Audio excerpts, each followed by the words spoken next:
रथयात्रा प्रस्तुति बैठक अनुष्ठित जुलाई 16 तारिख रे चलित वर्ष विश्व प्रसिद्ध रथयात्रा देवस्नान पूर्णिमा ठारू नीलाद्रि विजे पर्यंत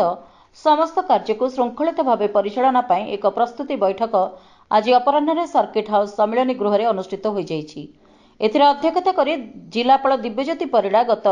रथयात्रार अभिज्ञता को उपयोग करी चलित वर्ष समस्त कार्य को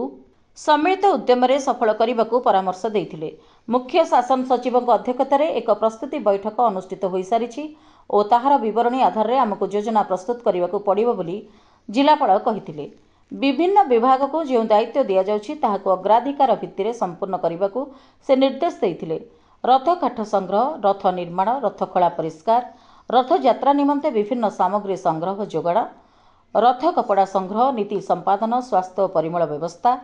पानीय जल जोगाण, विद्युत जोगाण, परिवहन व्यवस्था, रास्ताघाट मरामती और उन्नतीकरण, रेलवे ओभरब्रिज निर्माण कार्य त्वरान्वित,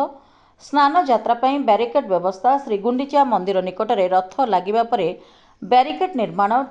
ड्रेन मरामती, पार्किंग स्थल चिन्हट, उन्नतीकरण, अधिक पार्किंग स्थान चिन्हट,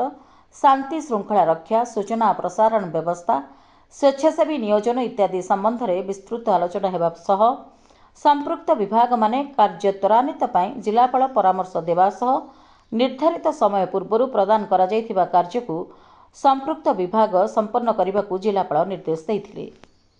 एही बैठक में अन्यमानक मध्यरे एसपी प्रतीक सिंह, अतिरिक्त जिलापाल प्रशासन शरद चंद्र बेहरा, अतिरिक्त जिलापाल प्रोक्टाकल नीलमाधव भोई, नीति प्रशासक जितेन्द्र कुमार साहू,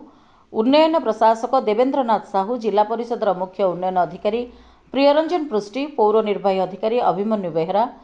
पीकेडीए सेक्रेटरी दिलीप कुमार महाराणा, उपजिलापाल राजकिशोर जेना,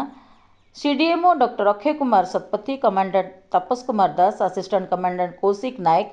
अतिरिक्त SP Debiprasad Pratap, deputy collector Prashant Kumar Jena, Priyadarshini Mallick, Anushrava Gantayat, deputy उन्नयन प्रशासक Ranjan Kumar Behera, city DSP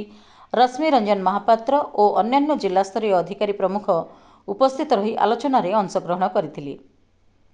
bureau report Ekamra media news.